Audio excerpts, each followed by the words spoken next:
নমস্কার বন্ধুরা, সর্বাণী রেসেলে সবাইকে স্বাগত। আশা করি তোমরা সকলেই ভালো আছো। আমি আবার আজকে এসে গেছি। আজকে একটা শাকের চচ্চড়ি রেসিপি নিয়ে এসেছি। কিনা কুমড়ো শাকের চচ্চড়ি হবে বড়া দিয়ে। ডালের বড়া তৈরি করে সেই দিয়ে আমি চচ্চড়ি বানাবো।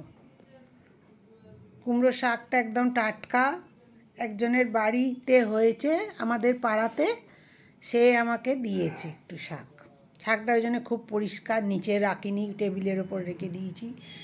একদম বাজার থেকে আসলে তো একটু নোংরা হয়ে থাকে বেশি, কিন্তু এ তো ছাদে হয়েছে, গাছ থেকে কেটে আমায় দিয়েছে। কচি শাক, খুবই সুন্দর, তা দেখে খুবই ভাল লাগলো। আমি না, এটাকে চচ্চড়ি বানাবো। দেখো, কুমড়ো শাক তো কাটতে একটু টাইম লাগে, লাউ শাকের মতো অত তাড়াতাড়ি কাটা যায় না। কুমড়ো শাকের পুরো ছোলটাকে ছাড়িয়ে ফেলতে হয়, ফেলে কাটতে হবে। এরকম করে আমি পুরো শাকটা পরিষ্কার করে কেটে নিলাম। কুমড়ো শাকের এরকম চচ্চড়ি খেতে খুবই ভালো লাগে। আমার মাকে দেখতাম, মা এরকম করে, আমাদের বাড়িতে তখন অনেক জায়গা ছিল, সে মা সব লাউ কুমড়ো গাছ লাগাতো, পুঁই গাছ লাগাতো। হ্যাঁ, কিন্তু এখন তো আর বাড়িতে কারোরই জায়গা নেই। তা তখন ওই রকম মা কাটতো, কেটে কিছু না থাকলেও শুধু ডালের বড়া দিয়েও কি সুন্দর চচ্চড়ি করতো এরকম। এবার কুমড়ো পাতাগুলো তো একটু খসখসে হয়, ওই জন্যে কুমড়ো পাতাগুলোকে একটুখানি রগড়ে, কাঁটাগুলো একটুখানি ফেলে দিতে হয়, এরকম করে একটু রগড়ে নিতে হয়। রগড়ে নিয়ে তারপরে একটু ঝেড়ে নিয়ে কুচো কুচো করলেই আর কোনো রকম খসখসে ভাব থাকে না। কুমড়ো শাক ঠিক করে রান্না করলে খুবই সুন্দর খেতে লাগে। আমি তো এরকম করে করেছি, সবার খুব ভালো লেগেছে। দেখো কত ছোল এই সব ফেলা গেল। এরকম করে কেটে নিলাম, কুমড়ো শাকটা কেটে ভালো করে একটু ধুয়ে নিলাম। আর ওতে বড়া তৈরি করে দেব, তার জন্যে আমি অল্প ডাল ভিজিয়ে রেখেছি। বেশিক্ষণ ভেজাইনি, 1 ঘন্টার মতো আমি মটর ডাল ভিজিয়ে রেখেছিলাম। এবার মটর ডালটা আমি বেটে নেব, নিয়ে বড়া তৈরি করব। ওই 50 গ্রামের মতো ডাল আর কি, সেই ডালটা আমি ভিজিয়েছি। দেখতেই পাচ্ছ বেটে কতটুকু হয়েছে। তার মধ্যে একটু লবণ দেব, একটুখানি চিনি দেব, আর অল্প একটু হলুদ দিয়ে একটু ভালো করে ফেটিয়ে নিয়ে, এরকম করে ফেটিয়ে নিয়ে তারপরে এগুলোকে বড়া ভেজে নেব।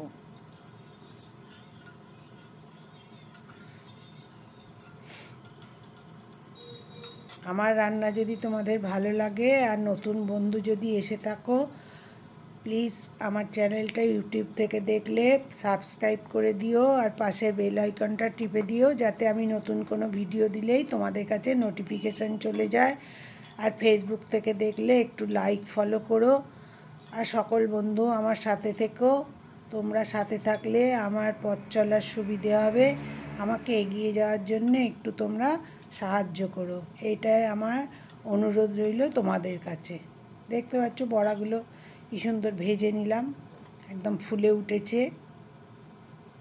এবার ওই তেলের মধ্যেই আমি একটা তেজপাতা আর 2টো শুকনো লঙ্কা ছিঁড়ে দিয়ে দিলাম, আর 1/2 চামচ 5 ফোড়ন দিলাম।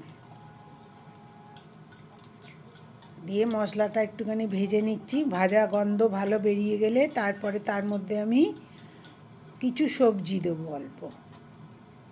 একটা আলু কেটেছি,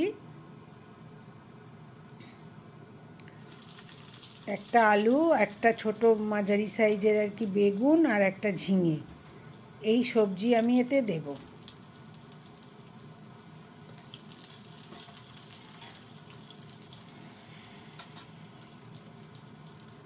এবার সবজিগুলো একটু ভালো করে ভেজে নেব। আমার ভিডিও যদি তোমাদের ভালো লাগে একটু লাইক শেয়ার কমেন্ট করো, আর পুরো ভিডিওটা আমার দেখো, দেখে আমাকে একটু এগিয়ে যাওয়ার জন্য তোমরা সাহায্য করো আমাকে। তোমরা যদি না সাথে থাকো আমি তাহলে এগোতে পারবো না।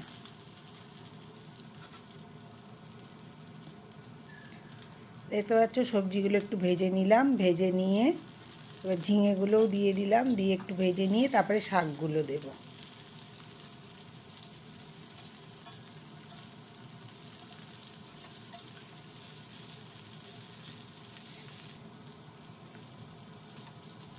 এবার কুমড়ো শাকটা আমি দিয়ে দিচ্ছি। যখন দেবো তখন তো এক কড়া হয়ে যাবে ভর্তি হয়ে, তারপরেই ব্যাস একদম কমে যাবে কত। এবার এর মধ্যে একটুখানি লবণ দিয়ে দিলেই জল বেরিয়ে যাবে আর এটা কমে যাবে। কমে গেলে কী হবে, ভালো করে নাড়া যাবে, জিনিসটা নেড়ে চেড়ে দেওয়া যাবে। আমি একটুখানি লবণটা মাখিয়ে দিলাম, মাখিয়ে দিয়ে এবার এটাতে একটা ঢাকা দিয়ে দেবো। আর এর মধ্যে একটা মশলা দিতে হবে কি না, আমি 1 চামচ পোস্ত দানা নিয়েছি, 1 চামচ সর্ষে নিয়েছি আর 2টো কাঁচা লঙ্কা। এইটা আমি ওর মধ্যে বেটে দিয়ে দেবো। দেখেছো কত জল বেরিয়ে গেছে এবং কত কমে গেল। কেন কুমড়ো শাকের পাতাগুলো আমার একদম ফেলা যায়নি, সব কুমড়ো শাকের পাতাগুলোই আমি দিয়েছিলাম। এবারে আমি কুমড়ো শাকের জলেতেই যা বেরিয়েছে, সবজির জল শাকের জল, এতেই আমার রান্না হয়ে যাবে, আলাদা করে আর জল দিতে লাগবে না। আর গ্যাসটা একটুখানি কমিয়ে লো মিডিয়াম করে রেখেছি, সেই অবস্থাতেই রান্নাটা করব। এবার 1/2 চামচ হলুদ দিয়ে দিলাম আর 2 চামচে চিনি দিলাম। শাক যেহেতু একটু তো মিষ্টি দিতেই হবে, মিষ্টি না দিলে শাক, এবার যারা পছন্দ করে না মিষ্টি দিতে তাদের মিষ্টি নাও দিতে পারে।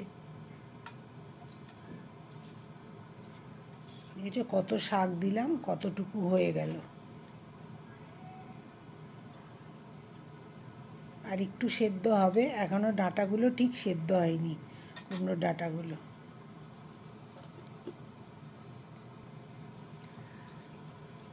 আমি এবার বড়াগুলো দিয়ে দিচ্ছি। বড়াগুলো দিয়ে দিয়েছি, বড়াগুলো ভীষণ নরম হয়েছিল, তো একটুখানি খুন্তি করে কেটে কেটে দেবো, আগে ভিজে যাক ভাপেতে, শাকের জলেতে।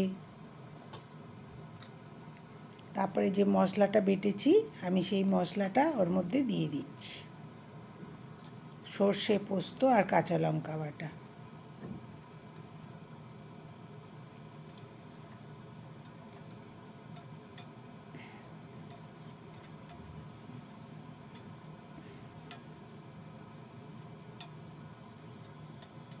বেশিক্ষণ লাগেও না হতে, খুব তাড়াতাড়ি হয়ে যায়।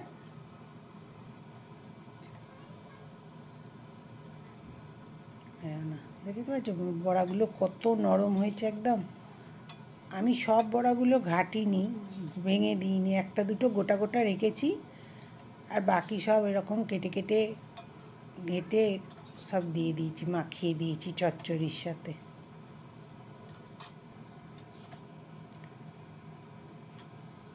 দেখতে পাচ্ছ কত সুন্দর হয়েছে। এখন দেখে নিলাম যে নুন, লবণটা আর মিষ্টিটা ঠিক হয়েছে কি না, তা দেখলাম না একদম ঠিক, আর কিচ্ছু দিতে লাগবে না।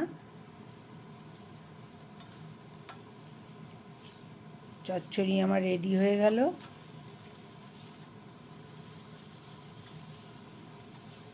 আমার তো শাকটা খেতে খুবই ভালো লাগে। কুমড়ো শাক টপ করে বাজারে পাওয়া যায় না, পেলাম, একজন দিল, বেশ ভালো চচ্চড়ি হলো। তাই বাড়িতে সবাই বলছে ওরা যে খুব সুন্দর হয়েছে চচ্চড়িটা। দেখতে পাচ্ছ কত সুন্দর হয়েছে, খেতেও খুবই ভালো হয়েছিল। আমার ভিডিও দেখার জন্য তোমাদের সকলকে ধন্যবাদ। সকলে ভালো থেকো। আবার আমি হাজির হয়ে যাব নতুন কোনো ভিডিও নিয়ে, তখন তোমাদের সাথে কথা হবে।